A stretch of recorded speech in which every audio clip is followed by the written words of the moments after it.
Selamat pagi sahabat-sahabatku yang luar biasa dimanapun kalian berada dan sedang apapun saat ini. Yuk sambil mengisi waktu luang, sambil mendengarkan celoteh beh. Memilih teman, tema kita hari ini. Ya, teman harus dipilih. Karena kalau kita tidak memilih teman, jadi kacau. Loh, teman kok pilih-pilih? Ah, dia suka pilih-pilih teman. Sebel aku. Beh pilih-pilih teman. Loh, yang ngucapin kalimat-kalimat seperti itu adalah ungkapan kecewa, ungkapan sakit hati karena dia tidak dipilih sebagai teman saya. Dunia ini yang memilih lah dari sekian wanita yang diciptakan Tuhan, miliaran wanita yang diciptakan Tuhan, aku memilih istriku, si Ibu Fadia Hastuti yang luar biasa sebagai pasangan hidupku. Kalau kita ke pasar, kita membeli timun pun, kita memilih. Gak asal toh. Memilih buah pun, kita juga memilih. Jadi yang mengatakan bahwa hidup tidak boleh pilih-pilih itu orang yang tidak pengalaman dalam hidup. Begitu. Karena kalau kita tidak memilih, kita nanti akan mendapatkan yang mengecewakan. Beli singkong nggak dipilih, nyampe rumah, keras-keras semua, jadi kayak kayu ya. Pilih tomat nggak dipilih, nyampe rumah bonyok semua, sudah siap busuk semua. Makanya harus dipilih. Kalau kita tidak memilih teman, maka hidup kita menjadi sengsara. Contoh kemarin seharian. Kebetulan istri saya bekerja di sebuah komunitas yang menurut saya kualitas manusianya mid ke low ya, mid ke low.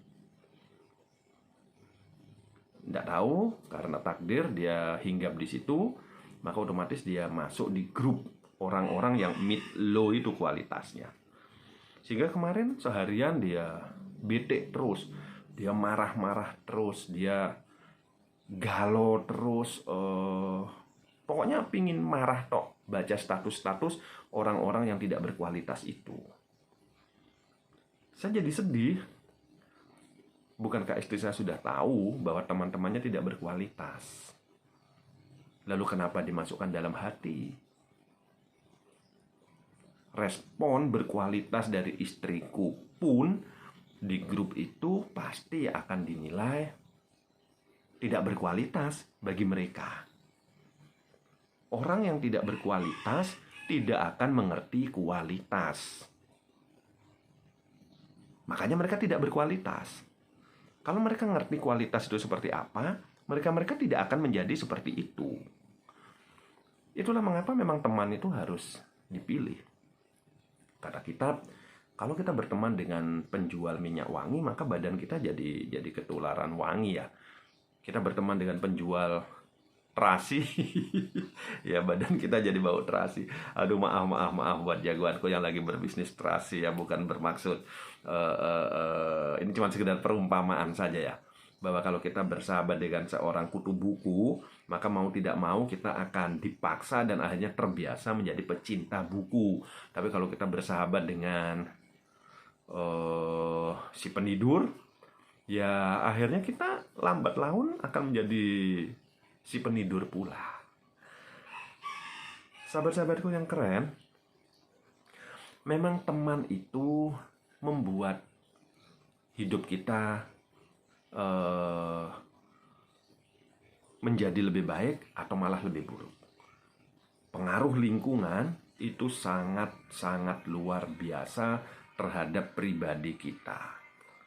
Untuk itu kita harus tahu siapa kelompok-kelompok itu sebelum kita memutuskan untuk bergabung dan menjadi komunitas dari mereka.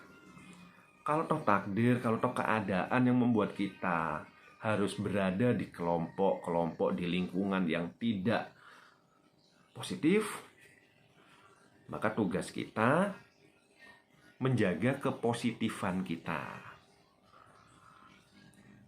Memang tidak harus berteman dengan penjual terasi, badan kita juga berbau terasi.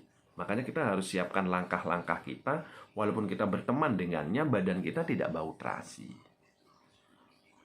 So, memilih teman itu memang dianjurkan oleh kita. Makanya dimulai dari hari ini sebisa mungkin pilihlah komunitas hidupmu. Begitu kau berada di komunitas yang hebat, maka kau pun akan menjadi manusia-manusia hebat karena menjadi ternodai oleh kehebatan tersebut. Kalau kau berteman dengan kelompok-kelompok yang tidak hebat, maka semangatmu untuk menjadi hebat pun menjadi kendor dan akan membawamu menjadi manusia-manusia yang tidak hebat.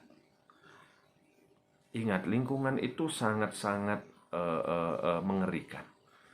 Mereka yang sekarang lagi ngetren meledakkan dirinya dengan bom bunuh diri karena mereka memutuskan untuk bergabung dengan kelompok-kelompok yang dengan entengnya mengatakan bahwa membunuh itu berhadiah kenikmatan yang luar biasa. Padahal ada pengajian-pengajian lain yang intinya mengajarkan kita untuk berbagi cinta, kasih, kebaikan, dan sayang. Tapi karena dia memutuskan untuk mengikuti kelompok yang mengajarkan kekerasan, nah berarti mereka salah pilih. Salah pilih itu akan membuat hidupnya menjadi berantakan. Makanya jangan sampai salah memilih. Hidup adalah pilih-pilih. Pilih yang terbaik, pilih yang membuat kualitasmu menjadi tinggi, pilih yang membuat kau menjadi pribadi-pribadi yang semakin disayang oleh Tuhan. Dan saya yakin yang mendengarkan celoteh saya hari ini akan terbuka hatinya untuk kembali memilih jalan terbaik bagi hidup kita. Selamat berpikir, selamat memilih, dan senang sekali bertemu dengan kalian. Salam memilih. Yoi, assalamualaikum.